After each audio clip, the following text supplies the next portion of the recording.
The values of ethics and morals. The following interest-theoretical explanation should make it easier for the human being to understand why he or she should form and lead his or her life and existence ethical. Morally, ethics and morals are both undoubtedly related and often equated. But there is a decisive difference, because the respective norms and values of morals are considered to be a sole group, whereas ethics rather describes what is right or wrong, which can be explained by a different and scientific description as a general discussion of right and wrong. Nevertheless, ethics and morals will be explained in context below.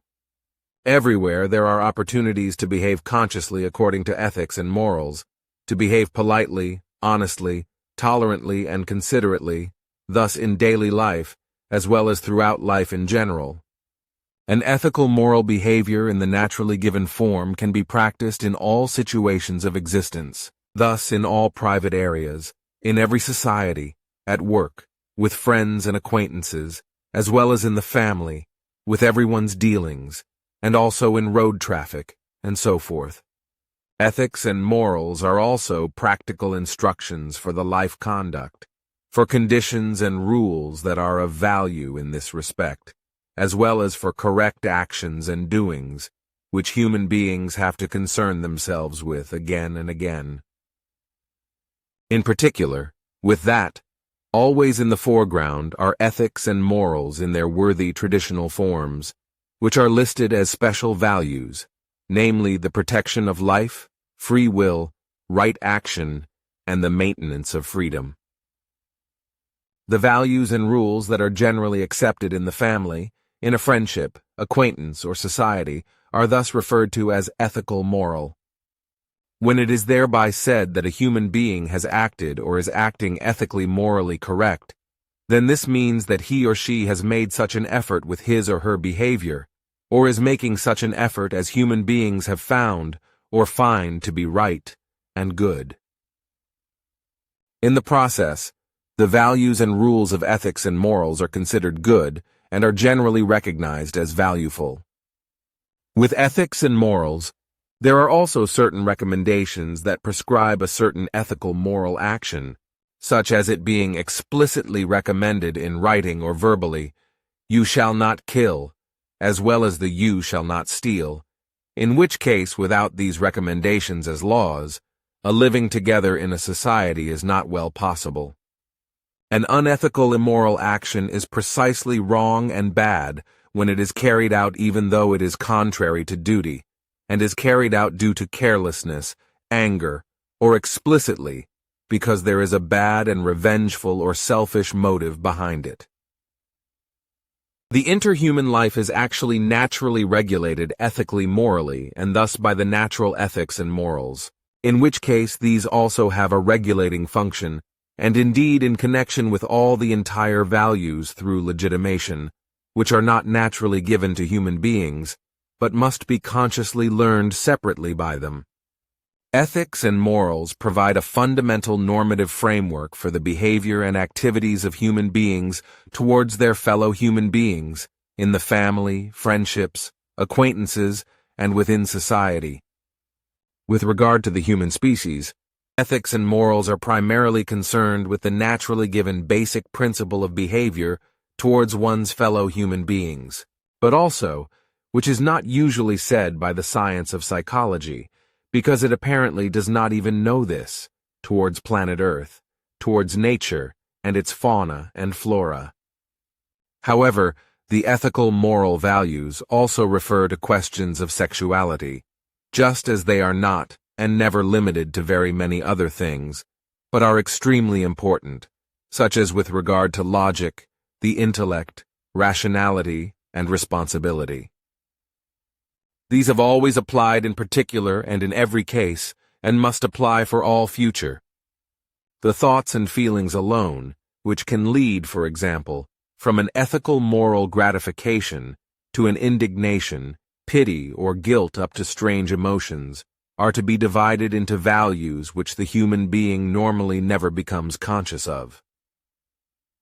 Ethics and morals are fundamentally concerned with human actions of good and evil, as well as of right and wrong, and indeed in particular of the behavior. These values developed naturally already many hundreds of millions of years ago, and in the course of evolution have been naturally stored as penchants in all life forms, and thus also in the fundamental values in human beings. This is the case, while otherwise the majority of all values, however, must be acquired by human beings themselves through education and self-education, and so forth. Fundamentally, the basic definitions of ethics and morals of human beings are therefore nothing that enable them to do what is ethically morally right. Whereas the large remainder of all ethical and moral values that distinguish the human beings from all other life forms must be learned by themselves, because they are not naturally pre-given. Indeed, the human being has a personality with a consciousness which he or she can use consciously and also in an instinctive feeling-based form. This in contrast to other life forms which can use their consciousness only weakly, part consciously, and instinctively.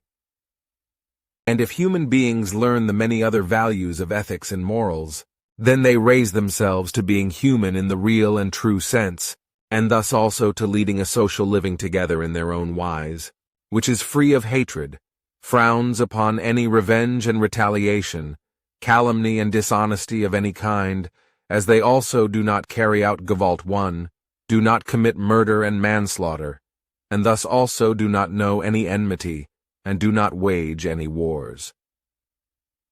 Ethics and morals do not only mean that one should not kill, but they also say that wars should not be waged, and that death sentences should not be imposed, but also that the human being should not quarrel, should not hate, and should not use Gewalt and so forth. However, ethics and morals also say that the human being should be self-conscious, self-confident, dutiful and honest, and so forth.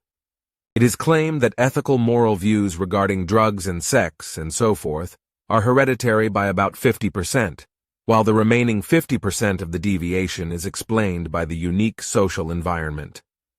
However,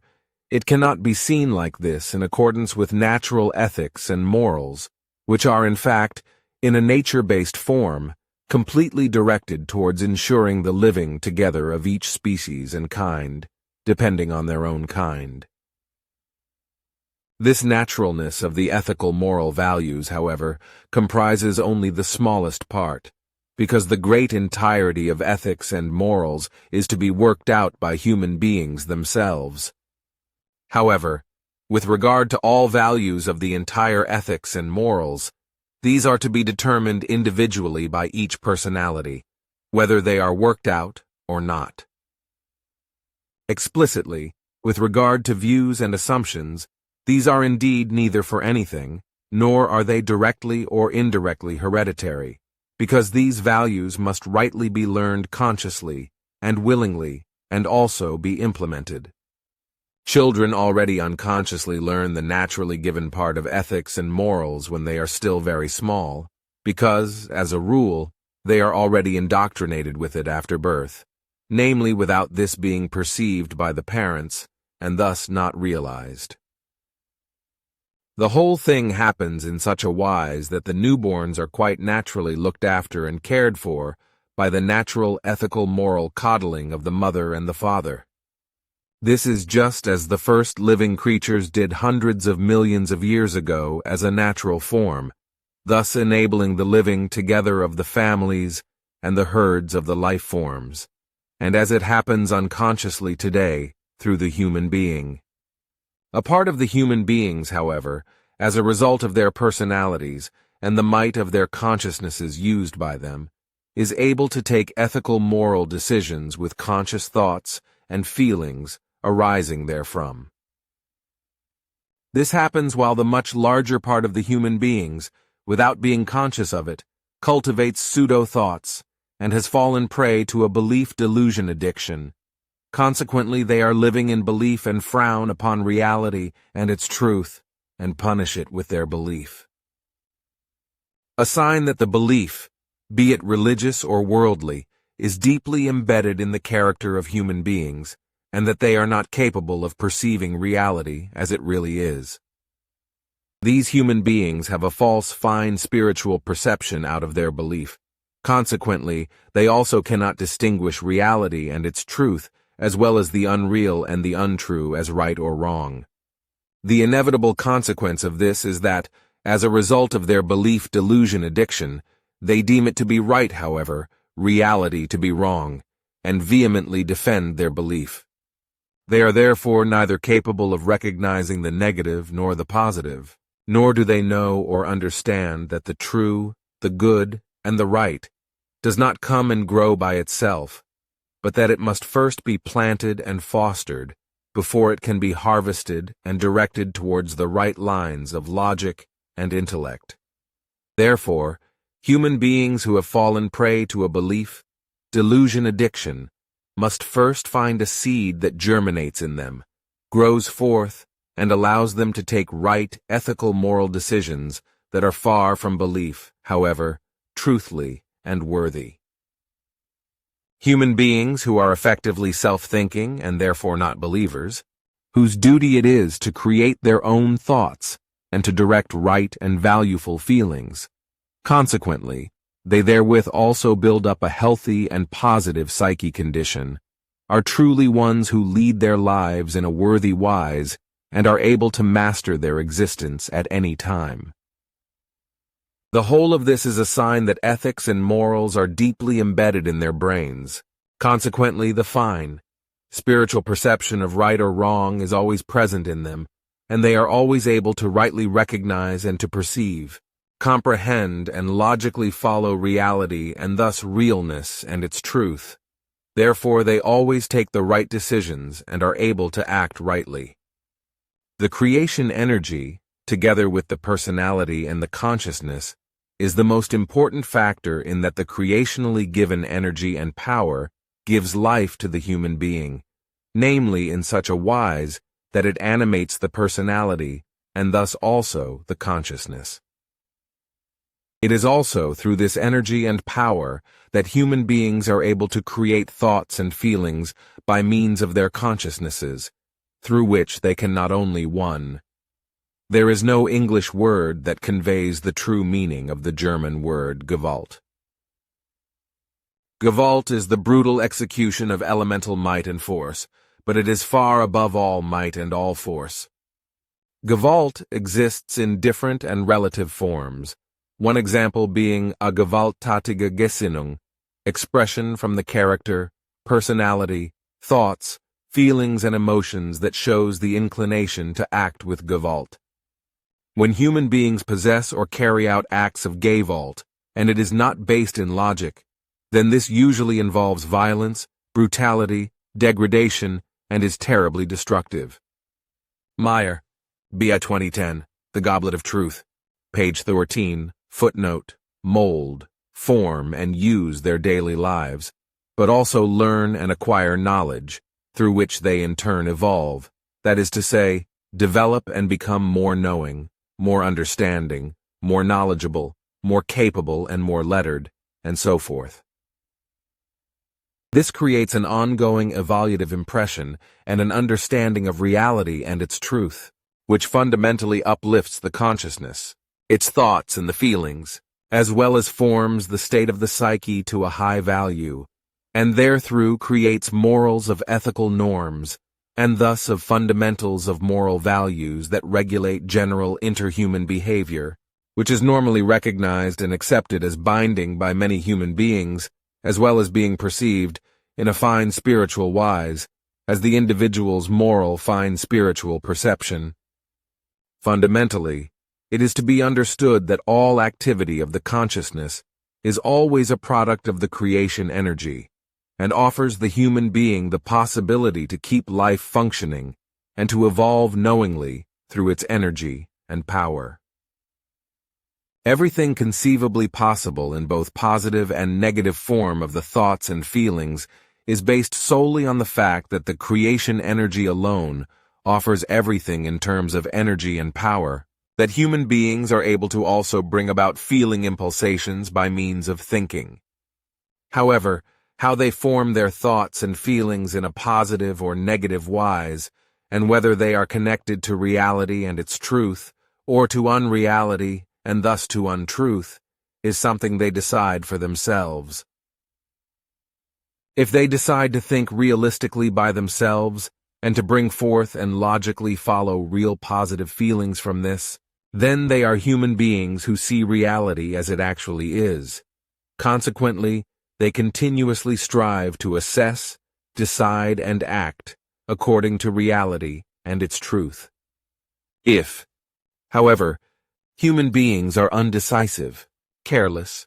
slovenly, and lacking in energy in the sense of unconcernedness, or if they are too young to perceive, comprehend, and logically follow reality and its truth, then they begin very early, as a rule through indoctrination in the form of upbringing and hearsay, as well as copying from acquaintances and the environment, and so forth, to shield themselves from reality. As a result, they turn to what they simply want to believe and accept as truth, thus simply trusting and relying on all that is said, thus simply trusting, and without thinking, relying on all that is said. Anything opposite that is based on reality and its truth is inconsiderately rejected and deemed to be a lie and deception. However, in return, the realization of an expectation is hoped for, which, however, remains unfulfillable at all times. This is because the hope in this regard is only based on a presented, illusional, audacious lie machination and an evil cheating, which is fundamentally based on a deceptive imagination and illusion, which entails a delusion and unfulfillable expectations. Therethrough human beings come to the point that they become believers with regard to the lies and cheatings that ingratiatingly present something that does not exist, and that prevent their self-thinking and self-decision-making in any case from scrutinizing everything in depth and finding the reality and its truth, because they simply fall prey to a belief and no longer know how to make themselves free from it.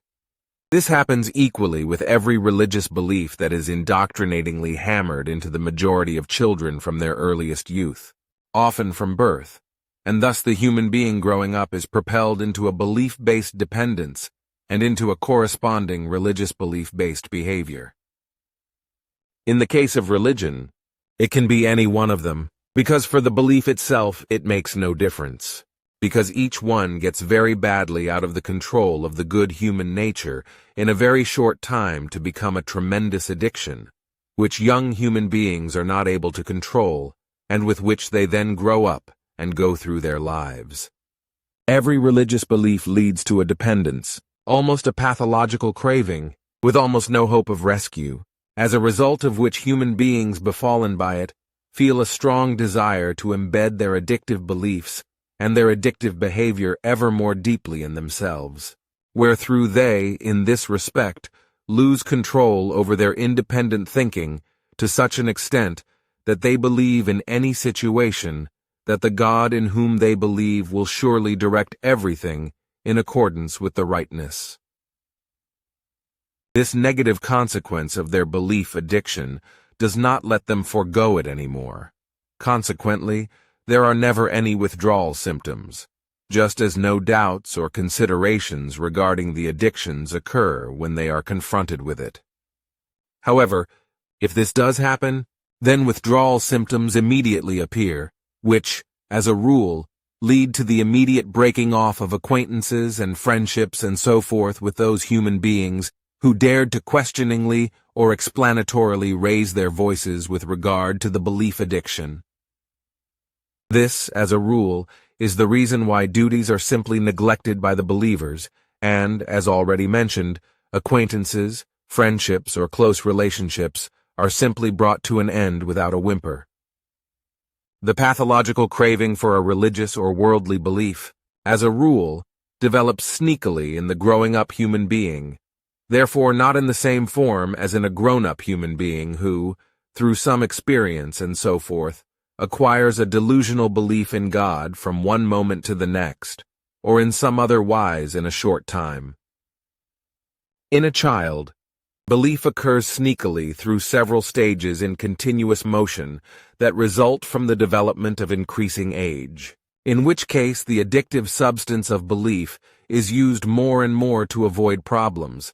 in which case the control over one's own responsibility with regard to ethics and morals is also lost, and what has been lost is replaced more and more by bad habits. Thereby, the pathological craving for belief only turns to such an extent that a hidden or open hatred arises against all fellow human beings who are not of exactly the same belief or are without it. The belief addiction is not based on any genetic predisposition, but solely and exclusively on indoctrinating influences and the inconsiderate belief-based copying of the same by the human being in question. In a religiously believing family, a child at a very young age already finds itself in a difficult religiously believing starting position, which constitutes a risk factor for the child to be able to develop its thought world autonomously without being harmed, because the religious belief that is shown to it by the family members has a dangerously indoctrinating effect, which the child cannot make a stand against, or can do so only with great difficulty. Depending on family conflicts, stress and gay vault and even misuse in childhood or in the time of youth, a religious belief comes about that does not allow any viable ethical moral self-development. Rather, it all the more destroys any personal ethical moral impulse control and the sense of social development from the ground up. This also damages the capacities for the upbuilding of all important protective factors with regard to health, as a result of which the growing up human being inevitably has to make do with inadequate use of immune-based powers of resistance in his or her later adulthood. The whole of Gewalt, strife as well as many other ethical moral unrightnesses, which also originate from the environment of the society and which have a negative effect on the general cultural milieu, contribute greatly to the belief delusion, which has not only a religious, but also a worldly effect.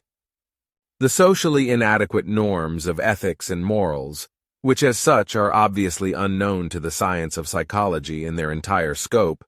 but as a whole form, the ample values of that by which the human being becomes a true human being when he or she learns, masters and uses them in daily life, are the great terrible thing of the fact that the human being as a thinking Wesen too thinks, decides, and acts against that which is right, neutral, and life-affirming. As a result, everything is laid out for fighting, for malicious punishment, for murder and manslaughter, in which case the human being thinks, sees, assumes, and advocates this as good and fair. This also occurs in jurisdiction, and indeed simply because the death penalty is applied, as well as covert or overt torture, iniquitous insults and persecution, and unfair sentences. There is also the factor of the execution of a sentence, which frequently goes hand in hand with torment, harassment, and other bad and inhumane methods. But fighting is also waged politically, and indeed with legal, coercive measures through which the human being's freedom is curtailed or robbed, as well as with military, through which state hostilities are fought out with war, with orders to kill and murder, which not only brings mass deaths and suffering, hardship and misery, but also tremendous destruction of valuable human achievements. However, that is not all, because also suffering and hardship as well as Ausartung 3, lies and serious financial and other types of cheating, murder and manslaughter and so forth through various kinds of sports are ethically, morally unworthy to such an extent that it can be called more than just gruesome. This is because these sports are only directed towards fighting and victory, which not only leads to strife and Gewalt, but also to hatred, to revenge and persecution, and even to murder and manslaughter. There is also a desire for might connected with it, and everyone wants to be bigger and better than the human being next to oneself. And this again provides a reason for harming, neglecting, and ultimately hating one's fellow human being, and so forth. As a result, Psychoactivity develops in human beings that takes hold of their entire pseudo-thinking and influences it in such a wise that their brains set in motion complex chemical processes of around 90,000 million nerve cells, which further produce chemical messengers, and these in turn trigger thoughts and bring forth attitudes that demand gratification, just as the addiction of belief requires. This process can no longer be simply shut off, because it is very difficult to control once it has come about, which is why it is necessary to pay attention right from the beginning to avoid the upcoming of this addictive state of a belief. This, however, is only possible if human beings maintain a clear sense and never ever give themselves over to any cause in a belief-based wise, and thus do not fall prey to the belief addiction. This works without exception in such a wise that only a pseudo-thinking is possible, which is founded in the human beings not being able to think according to reality and its truth, but only appearing to do so, which they do not perceive, however, because his or her pseudo-thoughts are not neutral, but are influenced in every case by that which dominates him or her through the belief addiction. The problem of not learning about ethics and morals, which as a rule are also not practiced in a fully ample wise and only in an inadequate form, because they are unknowingly psychologically recommended, wherethrough only certain modes of behavior are supposed to be adhered to in order to be socially useful, has the consequence that the non-mastery of them effectively amply manifests itself. In fact, human beings become addicted not only to their beliefs, but also to the inadequate ethical and moral behavior that results from it. And this happens because the belief addiction neglects all the activities and obligations of reality and its truth, which harms not only human beings themselves, but the entire social environment. Yet human beings who have fallen prey to the belief addiction do not perceive this, for which the reasons are very manifold, most of which can be found in the processes of the brain, because, as it is with a substance-related addiction, also the behavior stimulates the limbic system and reacts accordingly. If human beings really want to get away from the belief addiction, religious or worldly, they do not have as good a chance as human beings who have fallen prey to a substance-related addiction, because in the case of the latter, the withdrawal symptoms can be treated medically, and the addicts can, if necessary, be isolated in a clinic or privately. Unfortunately, this is not possible with religious or worldly belief addicts, because they are confronted daily with fellow human beings who are also belief addicted and who influence with their addiction those who would like to free themselves from it. Therefore, they are dependent on themselves and on making a conscious effort to create their own clear thoughts and feelings with regard to reality and its truth, and also to living according to them. In doing so, it must also be clear to them that they must retain their will of insight and their behavior to henceforth turn only to reality and its truth.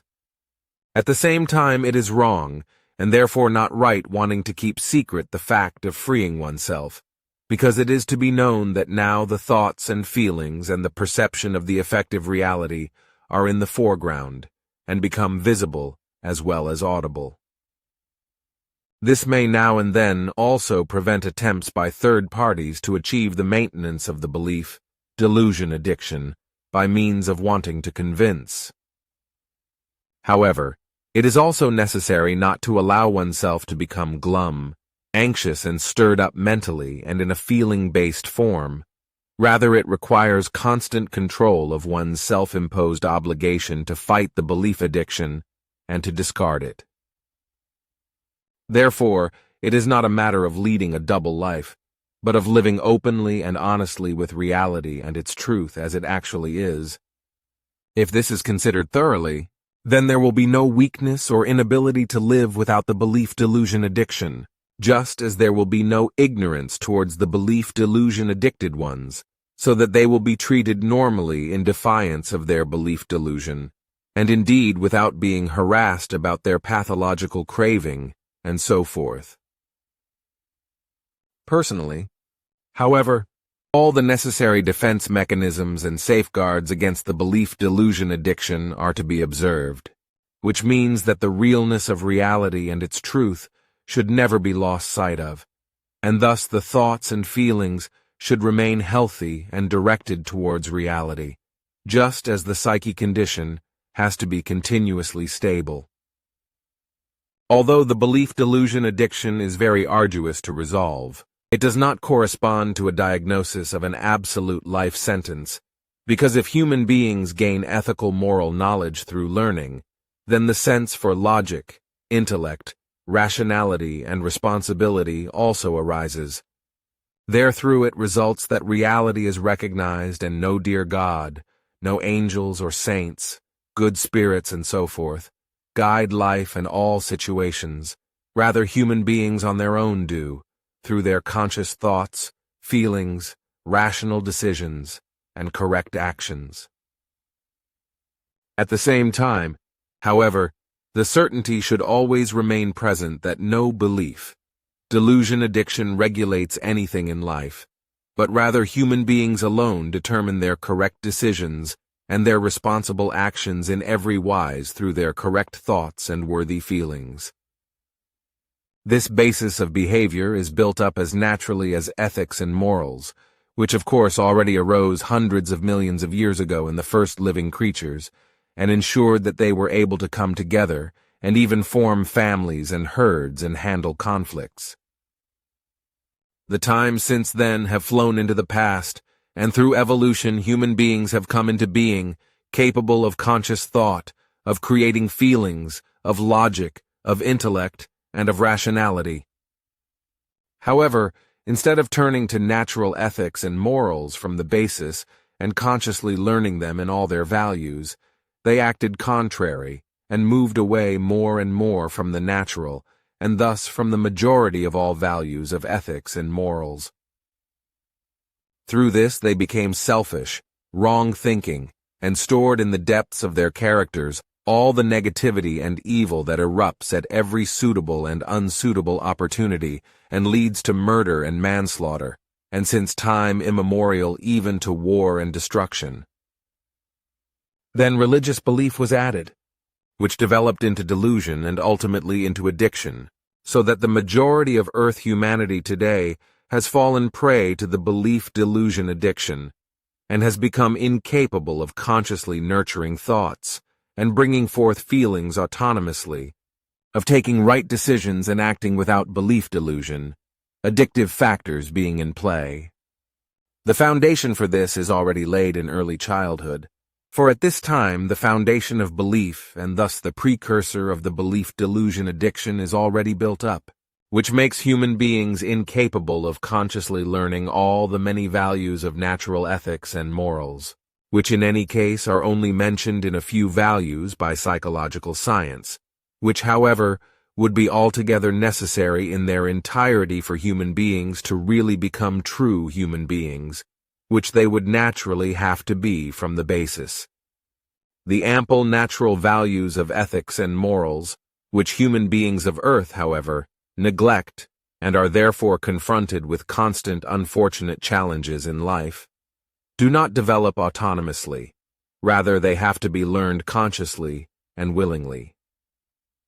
It is therefore in no wise such as the social media and the psychology sciences keep claiming that everything is perfection, because this lie and delusional leading keeps human beings from scrutinizing ethics and morals and from getting to know that that which is publicly taught in this regard by the professionals is nothing more than smoke and mirrors. That which is very inadequately taught neither leads human beings to becoming true human beings, nor does it resolve all the evil and negative, such as hatred, revenge, and retaliation, as also not calumny, criminality and felony, nor lying and cheating, just as also not wars, raging, torturing, destroying, and murdering. Nor does it keep private murder and manslaughter at bay, as also not strife, other gay vault, and all terrible things of any kind whatsoever. With the conscious learning of the values of ethics and morals, human beings come to know their own strengths and values, through which they build up a healthy trust in themselves, regarding how they can also use their self-acquired abilities, and always remain conscious and really active and capable of acting. The bond with other human beings forms honestly and well, and the dealing with them becomes trustful and reflects that which the character really sets free in the positive, which is fundamentally brought forth by the consciousness and its thoughts and feelings in a positive wise. It is only out of the consciousness that the true state of the values of ethics and morals is formed through conscious learning, which is why this is called moral consciousness, and, as a teaching of cognition, knowledge, and principle, is also called moral philosophy. This is established and formed by logic, intellect, and rationality, as well as thoughts and feelings in the negative or positive, wherethrough human beings themselves determine their ethics and the moral status, which also contains aesthetics, thus the teaching of sensual perception, that is to say, viewing. Aesthetics moves the senses while looking at things, through which human beings callisticate for them, that is to say, classify them according to their spiritual fine sensitive feelings into something pleasant or unpleasant, into something beautiful or ugly, and so forth. However, the creation energy alone guarantees human beings that from their consciousnesses, the thoughts and feelings arising from it in logic, intellect, and rationality determine the state of their ethics and morals, and also keep them in function. However, it is human beings themselves who determine how they form these in a positive or negative wise and bring them to fruition, or can exercise and maintain them, however, again in a positive or negative wise through logical or illogical thoughts and feelings. If they are intellectually good thought impulsations with a conscious sense of responsibility and also corresponding feelings, then high-value ethical moral fundamental values of a pronounced good and affirmative attitude with regard to general behavior arise from them. However, from opposite negative thought impulsations and feelings, bad and even body and health-harming effects occur, giving rise to a bad moral and emotional condition and causing ethics to sink into nothingness. Thus, positive or bad ethics and morals are based on good or bad thoughts and feelings that bring about an objective, life-affirming, or an unobjective and life-unaffirming moral state, as well as an ethic, that is to say, a moral behavior of a very negative form. However, morals and ethics, which are actually the cornerstones for human beings to be able to live together with their ilk, thus, as a family, in friendship and society and so forth, are also of enormous importance in dealing with themselves because they fundamentally determine the characters of human beings. Therefore, it is completely erroneous and wrong to assume, as the experts do, assume, believe, and teach, that the ethical moral moment is to be valued only as the outward modes of behavior, because fundamentally it determines what, who, and how human beings themselves are. The moral consciousness, that is to say, the moral philosophy that human beings cultivate and show, determines their personalities, namely, who, how, and what they are. Furthermore, it indubitably also clearly shows how the consciousness of the human being in question works, and how worthy it is in terms of logic, intellect, and rationality. Truthfully, the true values of morals and ethics are not known to the majority of humanity, and certainly not the fact that one's own personality is determined by ethics and morals, that is to say, by one's personal moral consciousness, let alone that the individual factors are known. To a large part of the human beings, the ethical. Moral values are only partially and scarcely known within a certain frame, namely with regard to how ethics and morals and their behavioral application work on the whole with regard to society, the fellow human beings, the family, and in friendships and so forth. Thus, it is really and truthfully only a small minority who deal with moral philosophy more deeply and more thoroughly, and they act comprehensibly as well as absolutely rightly in this respect. Truthfully, however, it is only a few human beings, indeed a minority, who very seriously, and to a large extent, strive for the values of moral consciousness, which contains within itself many more values than all the descriptions of psychology express, and which are mentioned by moralists, and so forth.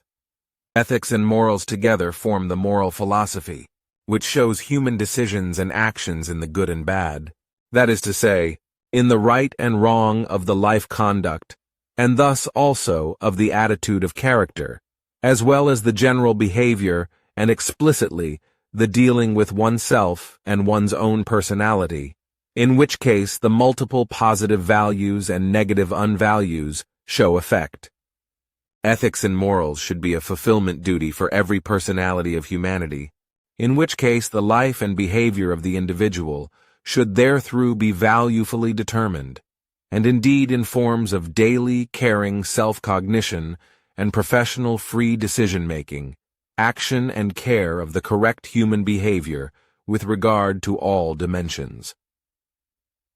These values are to be directed interdisciplinarily with regard to the autonomous personal-professional interaction, namely in free self-control, as in the values of all autonomous principles, as in positive attentiveness and persistency. The principle of loyalty and the principle of peace, as well as the principles of fairness, the positive mentality, the principle of regulation, the principles of tolerance, fulfillment, striving, harmony, empathy, interest, helpfulness, assiduousness, the principle of freedom, the principles of care and the principles of protection of all existence of life, of prevention of harm and of true love, fairness, as well as respect, appertain to it. Also the principles of empathy, security, discipline, good conscience, integrity, health, family, fulfillment striving, prosperity as well as success, of not stealing, cleanliness, trustworthiness, reliability, support and helpfulness, acceptance, resilience, dependability and love for the next one, of freedom, peace and peacefulness, affection, sympathy, friendship and recognition, as well as honesty and kind-heartedness, as well as the common good and all the good values of society, of non-killing, absence of gavolt, non-hate, non-revenge and non-warfare, and so forth. However, the values mentioned above are not complete, because in addition to all the listed momentousnesses concerning ethical moral values, there are many diverse others in being human in the real and true sense, which the true human being has to observe and fulfill. It is recommended that one implements ethics and morals at all times in every situation to the best of one's ability and capability, never to harm human beings by any means, never to endanger them of their life, or even to make it insignificant. Just as all human beings and living creatures of nature, fauna and flora, as well as the planet Earth itself and all its ecosystems, are to be esteemed and protected. Morals and ethics are thereby nothing more than smoke and mirrors for all the perpetrators with regard to themselves in every respect, because as soon as their own security, their own goods and chattels and their own skin are at stake, all their fuss and kerfuffle about their humaneness is gone and faded away. This is precisely because morals and ethics were never real and not a firm mode of behavior,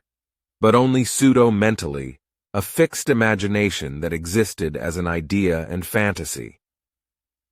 Enmity, hatred, revenge, calumny, gavolt, war and other murder and manslaughter and so forth are continuously lying in wait behind the mask of supposed morals and ethics of human beings who imagine themselves to be knowing, good, fair, and righteous.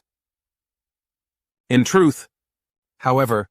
they are so full of contradictoriness within themselves that all knowledge, goodness, fairness, righteousness, and so forth, are immediately null and void, forgotten, and any form of imagined morals and ethics is gone as soon as there is even a breath of self-defense, hatred, revenge, or retaliation stirring. This may be for personal reasons, but also for reasons of command from the military, the jurisdiction or the authorities, and so forth, which forget all imagination of morals and ethics, and allow the opposite to come into action, indeed unmorals and ethiclessness, which come to fruition and to a breakthrough. This is because they fundamentally lie in wait in the depths of the character and immediately strike as soon as the opportunity arises, because they are above the imagination of any morals and ethics, and the human being has truthfully not learned these and does not cultivate them, but only imagines them. Especially the mere imagination of morals and ethics shows effect in the majority of those human beings with low intelligentum,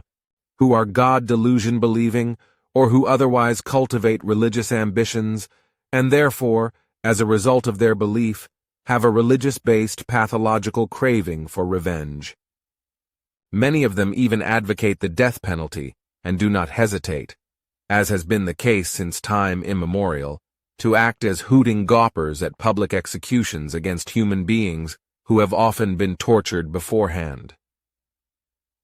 Very often, all the bones of the execution victims were broken beforehand, and they were subsequently broken on the wheel, while the bystanders additionally ridiculed them and were turned on by the fact that those who had been delivered to death were suffering hellish torments.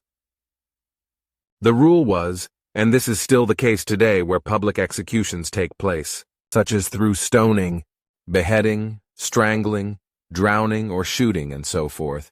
that the masses of bystanders being turned on by the execution made themselves important afterwards by bragging, as Billy says in Swiss German, "Blagieren," such as I was there and watched it all,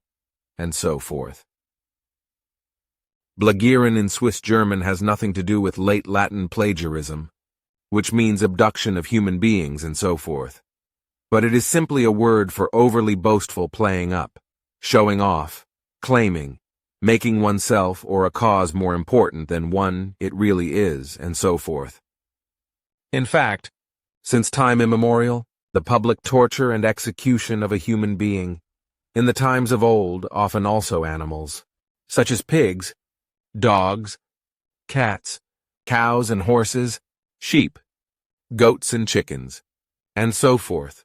or roosters, for example, because they were supposed to have laid an egg,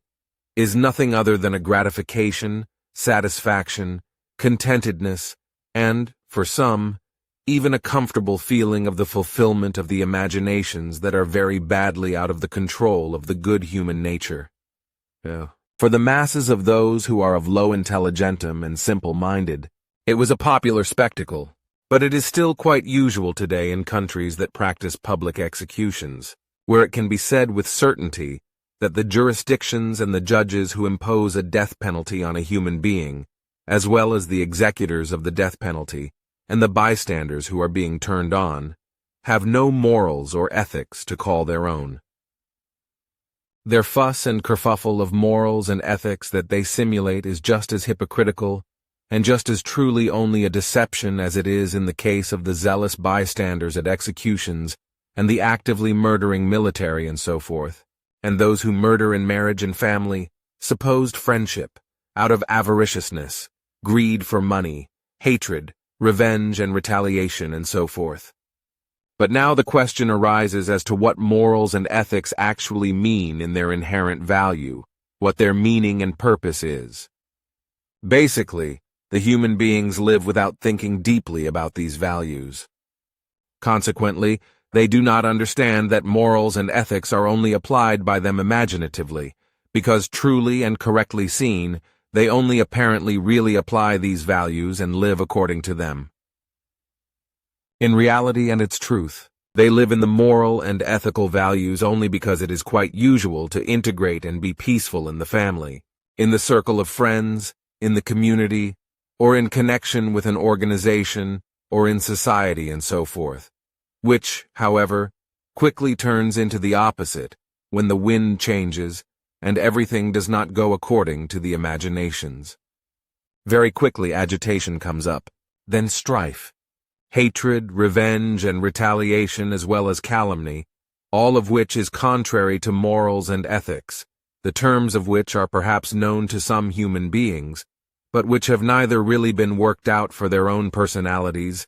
nor have they ever been consciously applied. The rule, namely, is that peaceful coexistence in the family, among friends, in the community, in the military, and in society, and so forth, only takes place because it is custom and tradition, or prescribed in simply fashion, and does not happen in conscious adherence to morals and ethics.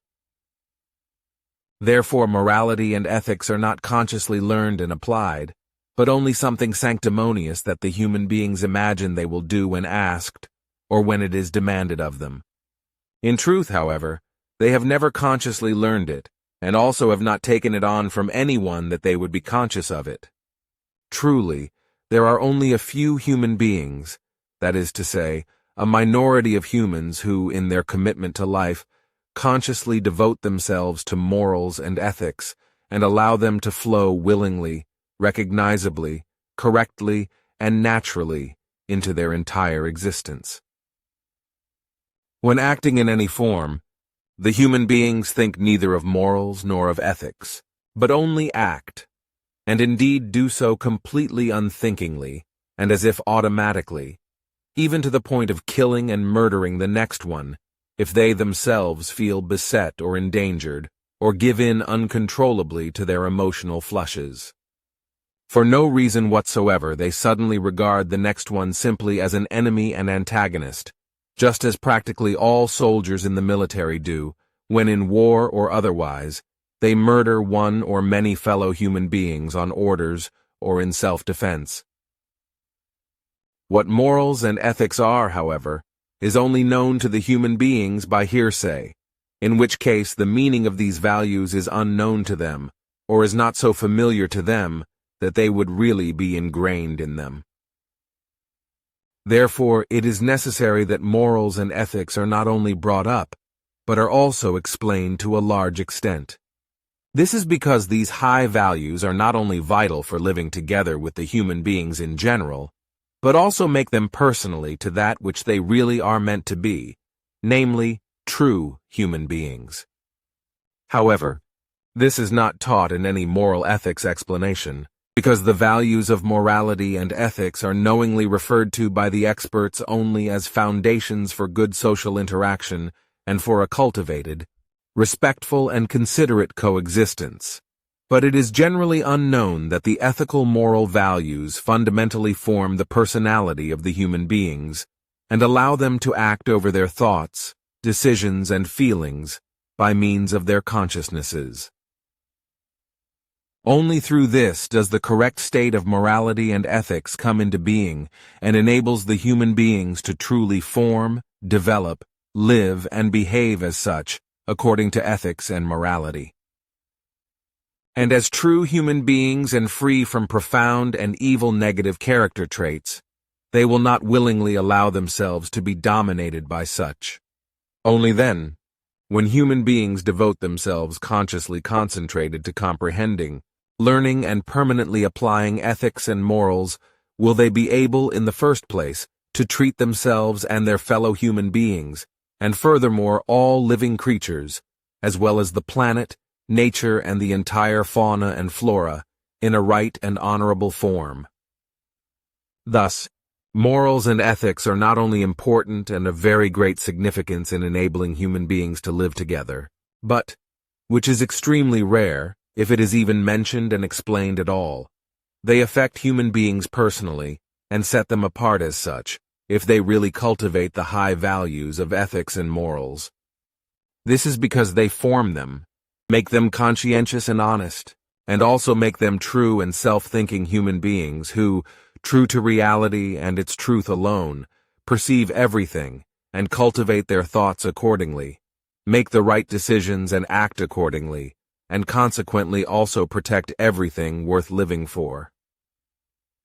Only the correct and healthy status of morality and ethics guarantees the human beings that peace, freedom, fairness, and equality of all human beings, and a correct state can exist. Something that can also be applied to all life forms, the planet, nature, and all its ecosystems, as well as to the ample flora, to all waters, the atmosphere, and the seasons, and is applicable in everything. Consequently, it has been clearly proven that that which generally exists today around the world among the majority of humanity, and what is quite usually lived in terms of morals and ethics, is unright, or at least very inadequate. Namely, if we scrutinize the logic, intellect, rationality, and responsibility towards the existence of every life with the majority of the Earth's population, then it is recognizable that morals and ethics only go so far that, depending on the country, a part of the families, friendships, and society and organizations and so forth, function to some extent. However, this can never ever be the case when large masses of human beings are crammed together, when overpopulation is present, and moreover, has gotten very badly out of the control of the good human nature, as is the case on Earth. In this form, that is to say, in the case of overpopulation, it is not possible to bring about a state of properly functioning ethical moral equalizedness. This is because there are too many Ausartungen of every conceivable kind, ranging from the simple agitation of the human being to maliciousness, hatred, revenge, crime, felony, right up to murder and manslaughter, and so forth. Therefore, the human beings of Earth have been waging slaughter and battles against each other since time immemorial, and even more so since the belief delusion and religions arose. Since then, the first opportunity has been taken to wage wars, religious and political ones, and masses of human beings have been killed, that is to say, murdered. And enmity or racial hatred is practiced. Gavalt is used. Altercations are carried out to the point of hatred and revenge and retaliation, while lies, deception, and dishonesty are cultivated, and robbery or theft, torture, whoring, tormenting, slavery, kidnapping, and smuggling of human beings are part of the daily routine.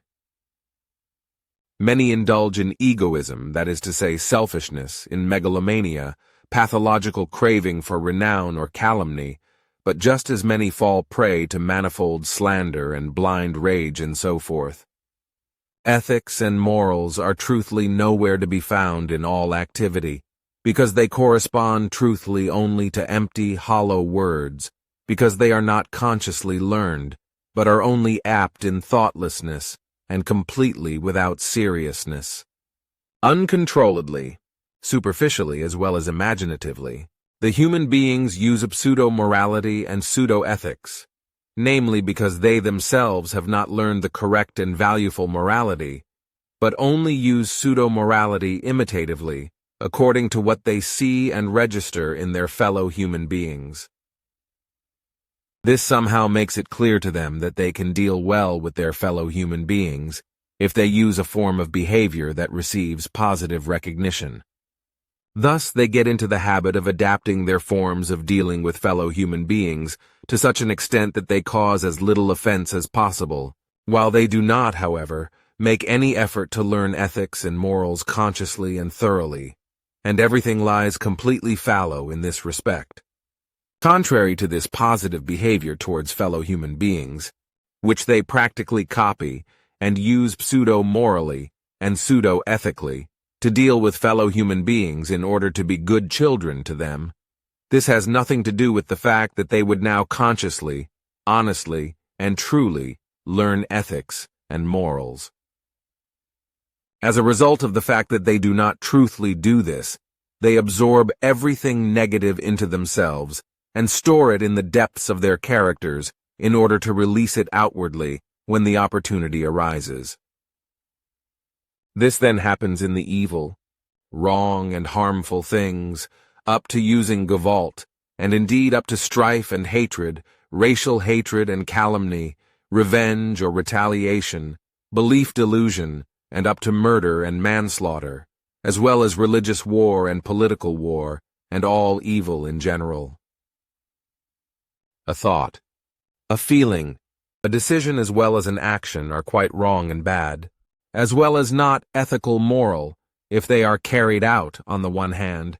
if the human beings know that the execution is contrary to ethical moral duty, but also if the ethics and morals are only superficial or are not cultivated at all. The rule with the majority of humanity on earth is that it is not conscious of true ethics and morals, because as a rule, the human beings of this majority go along with these values only superficially, flutteringly, and without content. This is because they do not know the values of ethics and morals themselves, nor do they know that ethics and morals are to be acquired and trained deliberately and intentionally. However, since this knowledge and thus the necessary conscious learning is missing, ethics and morals are, for the majority of earthly humanity, nothing more than a term or word with which to describe what should be. This is so in order to have peace, freedom, righteousness, regulation, and all that which is good and positive of all peoples, all families, all politics of the world, living together, life itself, and of all existence of the planet, of nature and all its ecosystems, and so of fauna and flora. For this reason alone, all forms of decency and ethical moral values of fine spiritual perceptions and their norms, as well as all values and interpersonal behavior of the individuals within the framework of their personalities, are necessary. Truly, only when all the values as lasting and ever-present ethical moral values are consciously learned by the individual human beings in their personality and are deeply anchored in their character, will the evil and negative be transformed into the good and positive. Only then can ethics and morality really become effective in such a form that everything concocted negatively by human beings is dissolved, so that finally, after tens of thousands of years, peace, freedom, righteousness, truth, and other positive things break through,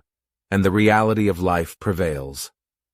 Truthfully, with regard to ethics and morals, the human beings are generally directed towards applying them only carelessly, indifferently, disinterestedly, and meaninglessly, as well as superficially, and according to the very few guidelines of the moral preachers. The insufficient moral consciousness is thus, as a rule, practically only directed towards a low flame, because the preaching of morals by the ethical moral philosophy only inadequately shows all the values of the necessary behavior of the human beings, which would really form them as true human beings. The human beings, as a rule, only habitually pay attention to the little application of the values directed towards ethics and morality, while in the depth of their character, the bad and opposite of ethics and morality lies in wait, which breaks out from them at every suitable or unsuitable opportunity. This is the evil, and may this be explained again and again, that lies in wait in the depths of the character, because it has been registered by the human beings through upbringing and through the influences of fellow human beings and the environment, and has been deposited unprocessed, uncontrolled, and not neutralized. And this is as unvalues continuously lying in wait, which on this and that occasion immediately break out and release that which the human beings do not have under control in terms of character and allow to break out. These unworthy character burdens that escape their control, which are based on anger, hatred, revenge or retaliation, dishonesty, calumny, imperiousness, lies, deception, racism, pathological craving for might, Ausartung, enmity, partiality and persecution and so forth, often lead to murder and manslaughter or suicide, but also often even to war, in which thousands and even many millions of human beings are murdered and disastrous destruction is wreaked en masse. All those deeply anchored unvalues of character which are absorbed through upbringing, self-education, moments of unworthiness of expressions, opinions and modes of behavior and so forth, with friendships, acquaintances, the environment and fellow human beings in general, as well as through world events and so forth, and are stored unprocessed, unneutralized, and uncontrolled deep in the character, immediately arise when they break out and are effectively implemented outwardly.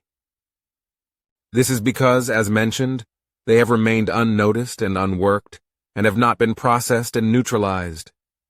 And this is only because all the many values of ethics and morality have not been consciously learned and made their own,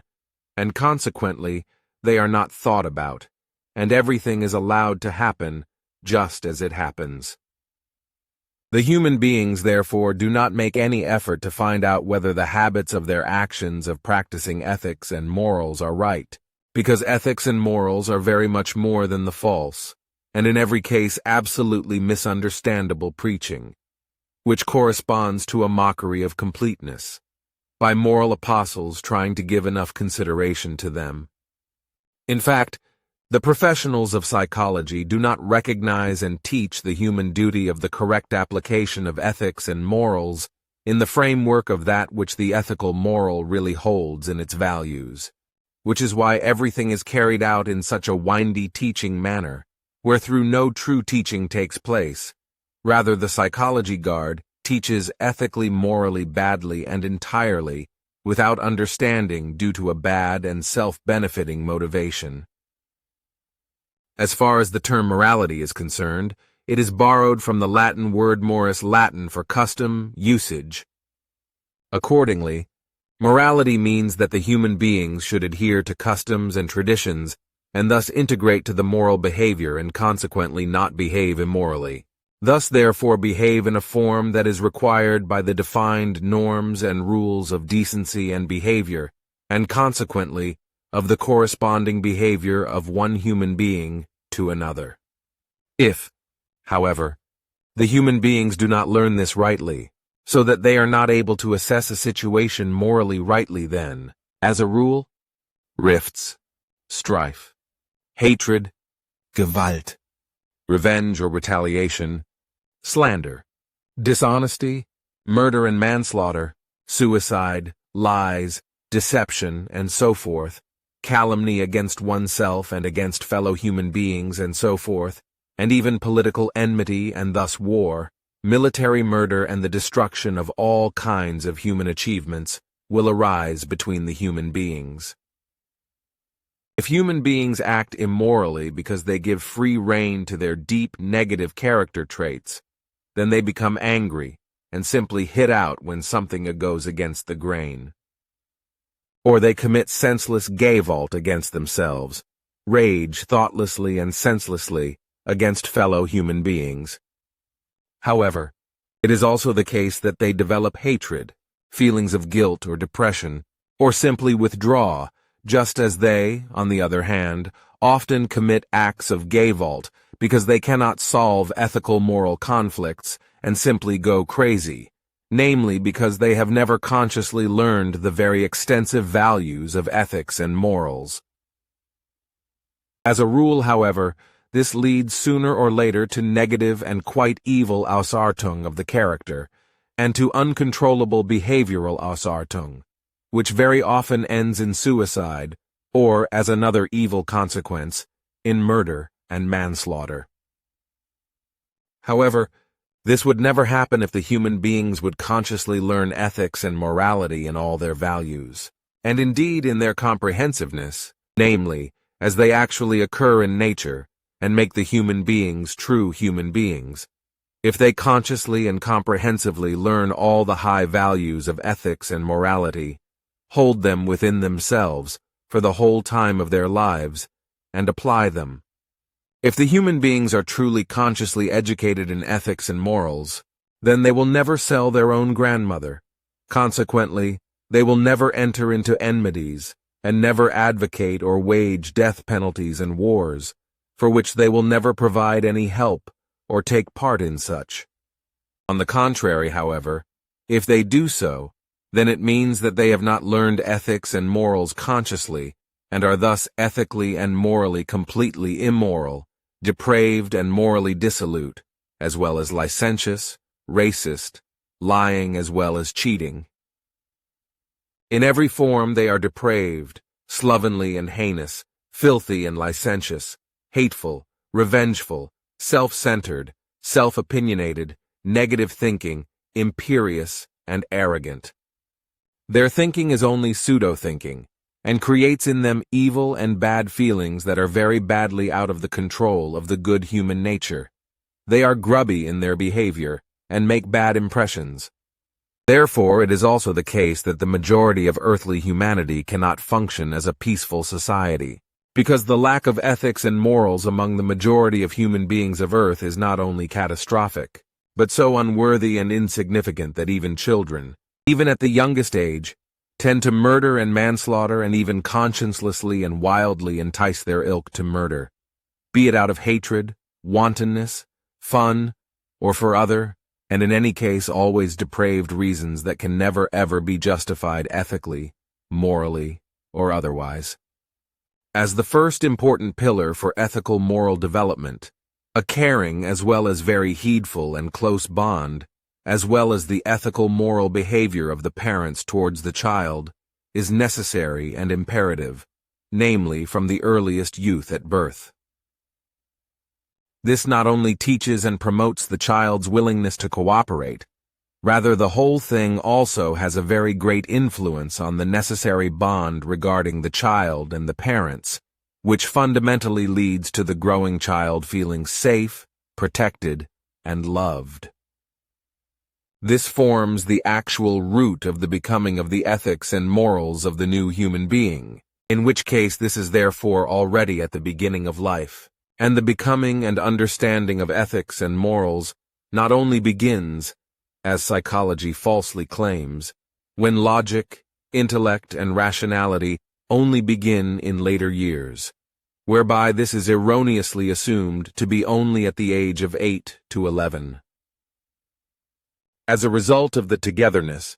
the profound cooperation and the so-called team spirit of the human being is already formed in the first minutes after its birth, because the germ and impulse of human ethics and morals is set in the newborn human being by the mother, which is why it is necessary and required that the mother who gives birth to the child fully carries out her duty of being a mother from the beginning and also maintains this throughout life.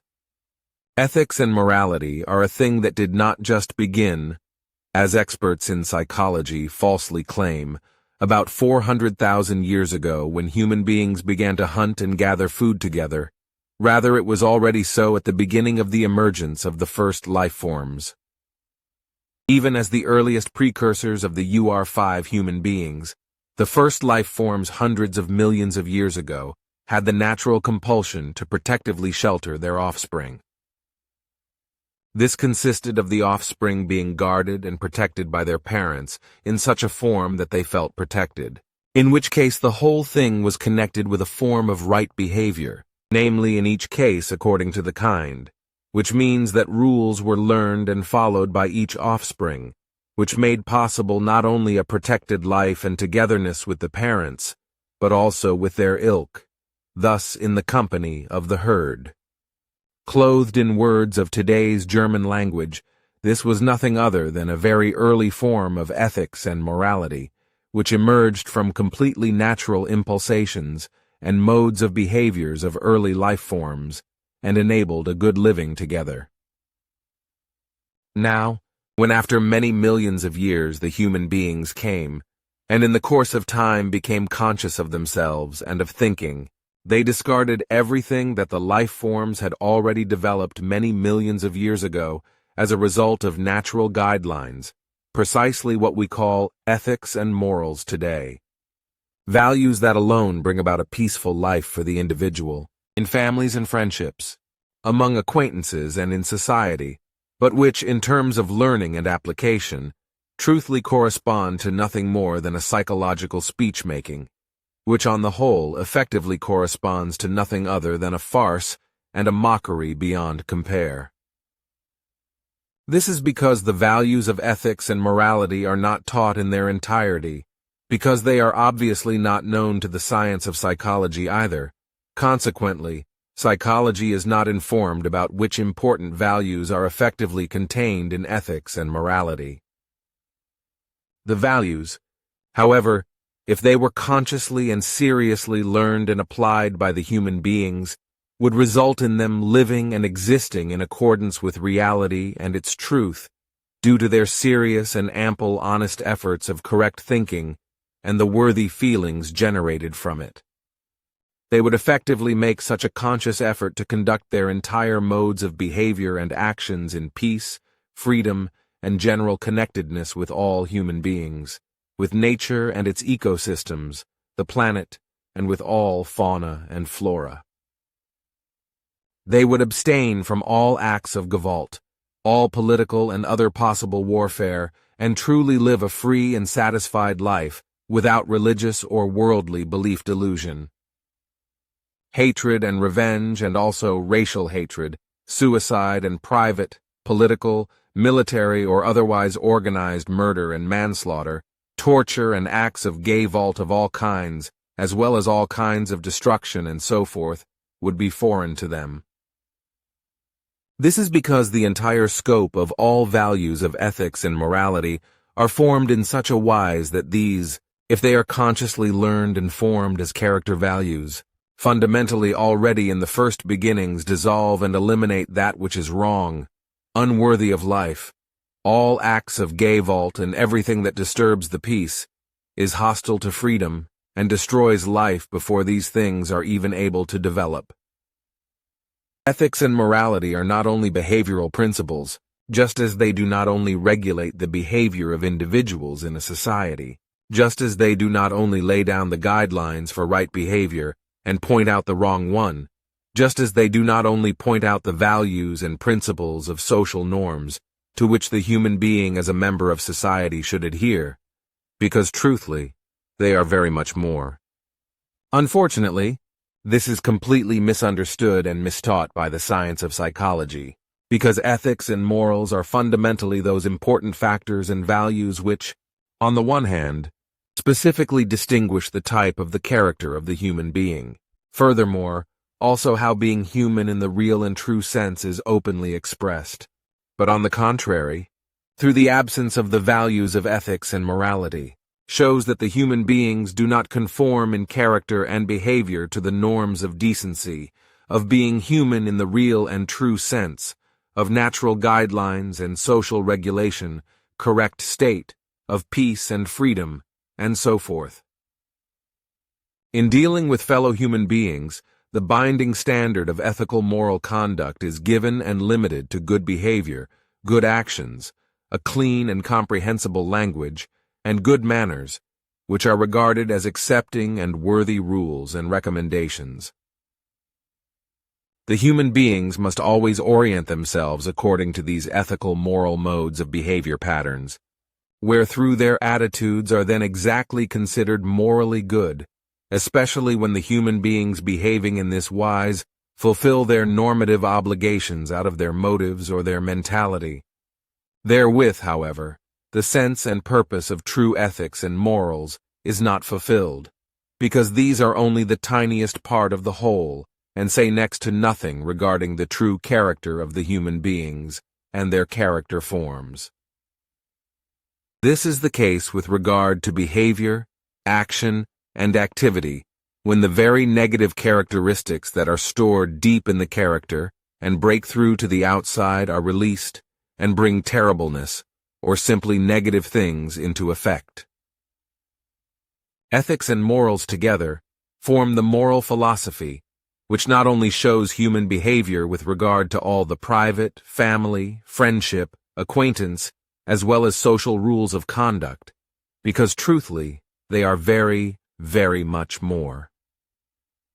Indeed, they determine how, what, and who the human beings really are, how they have consciously learned or not learned since their birth, and consciously formed or not formed themselves with regard to being true human beings.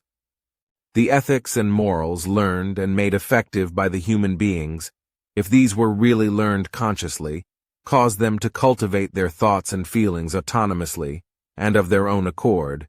to make their own worthy decisions and to act consciously rightly and correctly according to those. Therefore, the ethical moral values also show one's own correct thinking and creation of feelings, as well as the worthy decision-making and acting in the good and positive, as well as the wrong and negative in the case of non-learning. The general right and high-value ethical moral behavior,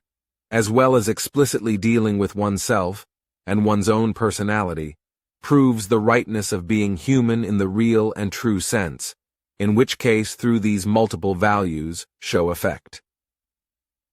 However, the opposite comes about in all human beings who completely or at least largely lack the high values of ethics and morality and which are foreign to them, if they have not consciously and willingly learned the entire ethical moral values. The conscious and willing learning of the entirety of all these values of ethics and morality and their daily and lasting implementation is what makes human beings the true human beings that they should be by nature. However, these values are much more comprehensive than those known to psychological science and go far beyond that which it calls ethics and morals. Fundamentally, the few values are practically no more than that which is generally called a drop in the ocean, because the whole encompasses very much more, because it includes everything that makes human beings what they naturally should be, namely, true human beings.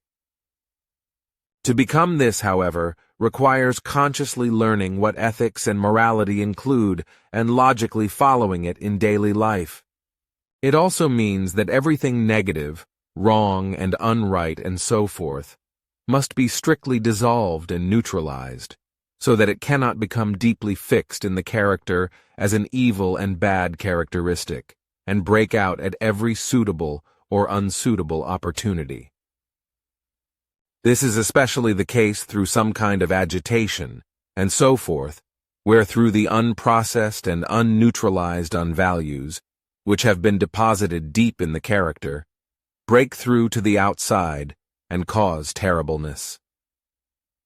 This happens in the form of lies and deception, as well as hatred, anger, revenge, calumny, but also as retaliation, gavolt and delusion, as war, suicide, murder and manslaughter, and destruction, and so forth. All the unprocessed unvalues, which are ethically morally unacceptable and are to be consciously fought against by the human beings, but which are to be neutralized by a willing learning of the ample values, are inevitably deposited deep in the character if they are not heeded, from which they come up again, and the human beings out themselves negatively with them, if they get agitated for any reason. Ethics and morals are therefore much more than just modes of behaving and so forth, in dealing with fellow human beings and society in general, because truthfully, they contain all the high values that are necessary for being human in the real and true sense. Therefore, every personality should be formed according to the true ethical moral values, because ethics and morality together form the moral philosophy, which shows human decision-making and action in the good and wrong, as well as the general behavior and explicitly the dealing with oneself and thus of one's own personality, whereby multiple values show effect. Ethics and morality should be the duty of every personality to fulfill. The life and behavior of the individual should be determined by them in a worthy form,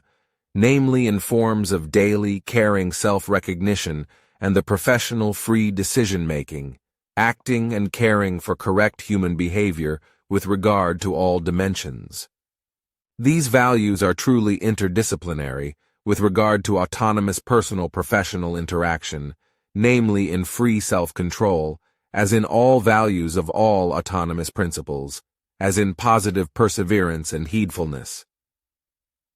All the values of the principle of loyalty and the principle of peace, as well as the principles of fairness, the positive mentality and the principle of correct state, as well as the principles of tolerance, fulfillment striving, harmony, honesty, feeling for others, interest and helpfulness, hard working, the principle of freedom, the principles of care and all the principles of the protection of all life, prevention of harm, and true love, fairness, as well as respect are included. As the principles of empathy, safety, discipline, good conscience, integrity, health, family, prosperity as well as success, and not stealing, cleanliness and trustworthiness, reliability and support are also required. Furthermore, acceptance and resilience, reliability and love for the next one are also part of it, as well as the effective freedom and affection, as well as sympathy, friendship and recognition, as well as the common good, non-killing, and so forth. Ethics and morality mean not to kill. This also means that wars should not be waged, and death penalties should not be imposed, but also that human beings should not quarrel, hate, carry out acts of gavolt, and so forth. However, ethics and morality also mean that human beings should be self-conscious, self-assured, dutiful, and honest, and so forth. The consciousness is much more than is generally claimed by science, namely, that it would form, perceive, assess, and consciously recognize and represent something as knowledge in the broadest sense of experiencing mental processes and states. Also that feeling, seeing, hearing, tasting, and much more and other things would be possible through the consciousness, which, however, is not true in this sense, because the consciousness cannot create all these values itself, rather only perceive them, and consequently only assess them. This is because separately, the corresponding sense organs in the brain, which first have to make the corresponding perception in order to then pass it on to the consciousness, are indeed responsible for the effective perception of all these factors, wherethrough only then the knowledge regarding what is perceived arises in the consciousness. And this is only possible because the creation energy really enlivens the consciousness. It is also this energy and power through which alone it is possible for the consciousness to form thoughts which, depending on the type of thought, generate negative or positive swinging waves, which accordingly in turn have a disturbing or animating effect on the nearer and wider environment and the life forms themselves. For the human beings, this, even at a distance, comes to fruition in an emotional form. Consequently, an attracting or a rejecting factor arises. For example, a sympathy and friendship, or an antipathy and even an enmity, as also joy and peace and so forth, as also hatred, revenge, war, murder and manslaughter, and so forth. Depending on the thought forms, these affect the really thinking or pseudo-thinking human beings indeed in such a wise that some become happy and cheerful or simply raised up, while others become sour, use gavolt, become angry, furious, or psychically ill. Psychically ill precisely because the consciousnesses of the human beings are constantly negatively influenced by their own all-denying and confusing thoughts, and therewith by the emotional world that arises from them. Because the human beings can form the power and energy of their consciousnesses into thoughts and their emotional states, it is possible for them to shape these negatively or positively, and to exalt the value of them, or to destroy them pathologically. According to human understanding, the nature of the world of thoughts and feelings takes the form of a state of the psyche, according to which a psychical state of mind comes to fruition, or otherwise a psychical glumness, or even a permanent state of psychical illness, dominates the agenda. The psyche is not a constituent part or a product of the consciousness or the body, that is to say, its organism, rather an actual state that the human beings themselves call forth and cause completely alone through their worlds of thoughts and their resulting worlds of feelings. The consciousness itself, therefore, does not contain a psyche, but this is built up by the human beings themselves through their thoughts and feelings, namely as a current state of the results that arise from their positive or negative thought-feeling directions.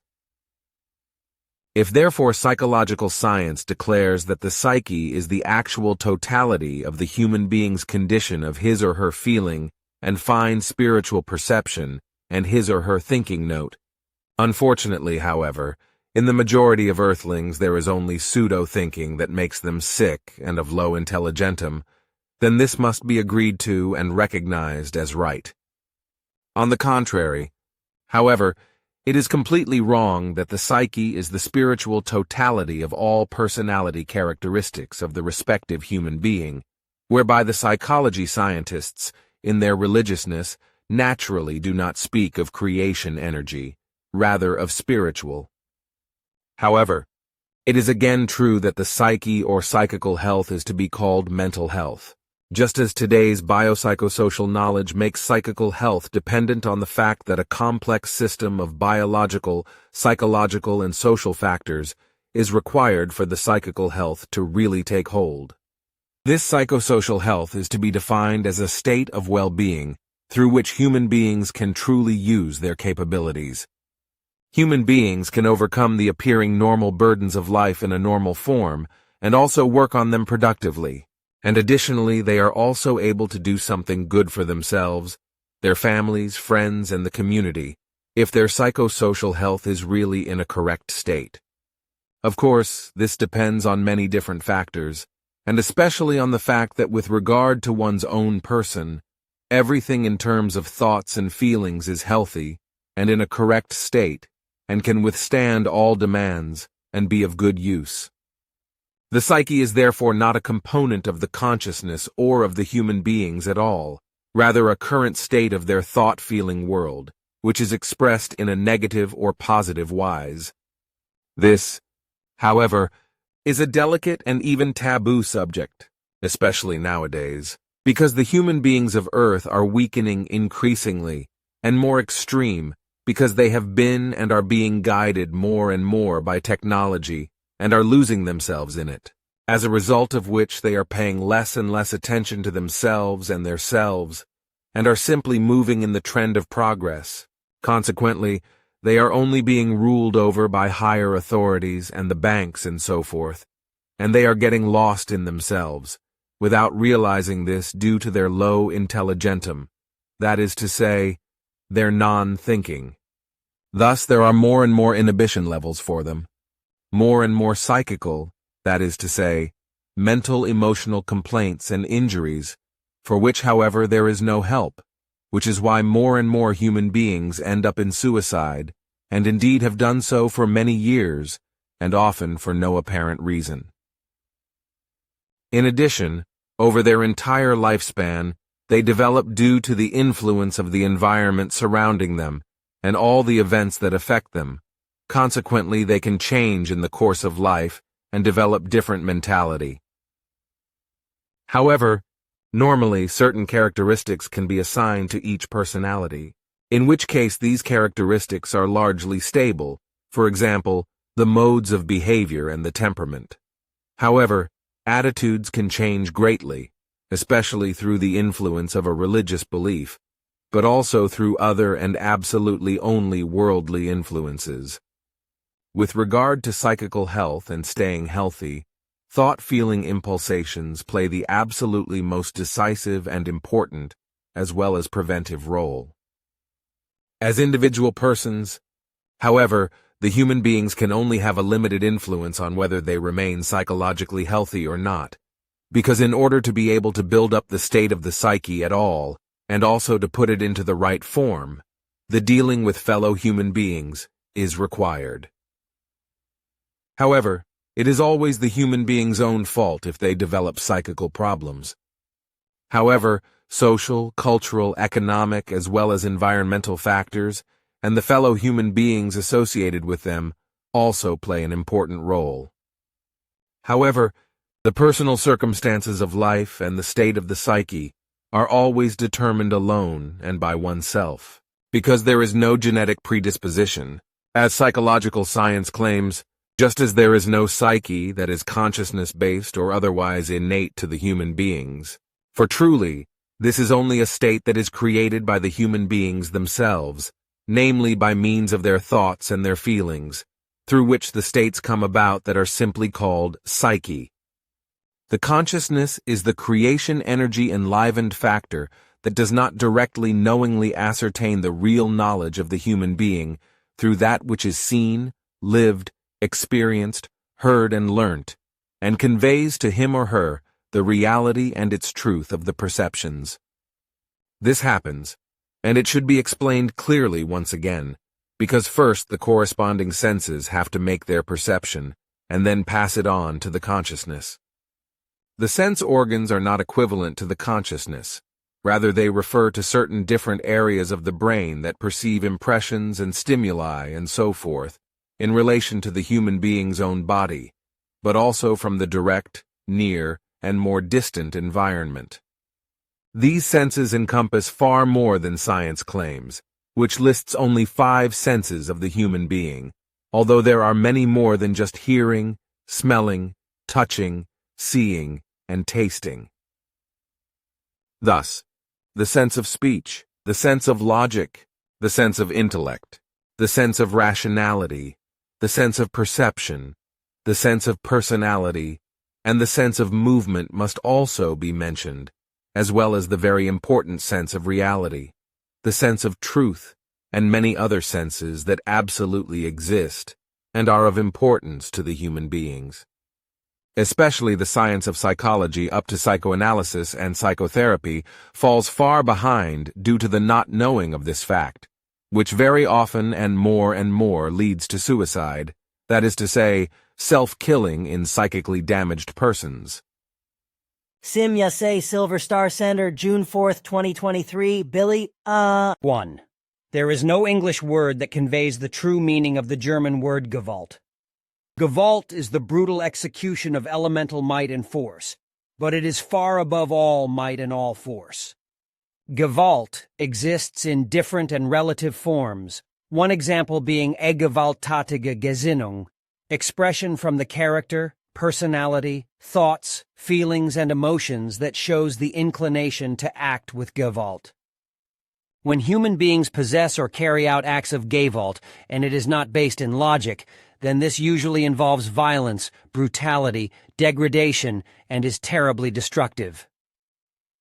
Meyer, BEA 2010, The Goblet of Truth, page 13, footnote, mold, form, and use their daily lives, but also learn and acquire knowledge, through which they in turn evolve, that is to say, develop and become more knowing, more understanding, more knowledgeable, more capable, and more lettered, and so forth.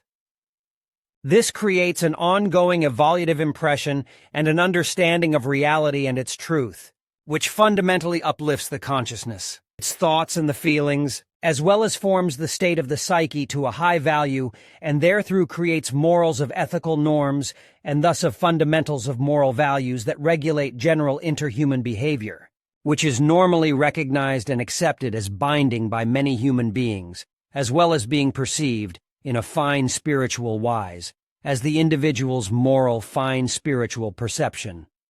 Fundamentally, it is to be understood that all activity of the consciousness is always a product of the creation energy, and offers the human being the possibility to keep life functioning and to evolve knowingly through its energy and power. 2. AV-sin is an independently existing life form with its own individuality and personality and an impulse. Instinct or conscious consciousness form that is specifically directed towards all possibilities of evolution, and with its own physical psychical relating to the psyche, conscious, part-conscious, unconscious, impulse, or instinct-related development forms human being, animal, creature, and plants. From https://figu. Org Dict Node 2038-3 Ausartung Peel.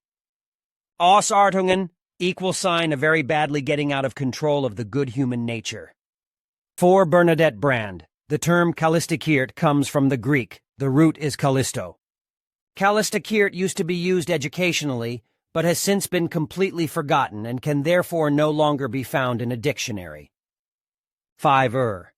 In the spiritual teaching as a rule, the prefixer cannot be understood/translated to mean original because, before their form of something, there could be another one, and another before that.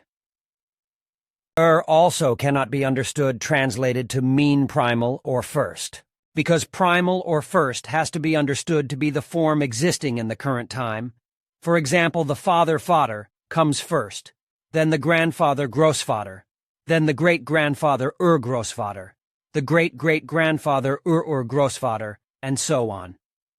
So starting with the present, we have the primal first thing. Then, going back in time, we have the thing, and before that the thing, and so on. Translation by Barbara Lotz and Vipka Valder. Corrections: Vivienne Legge.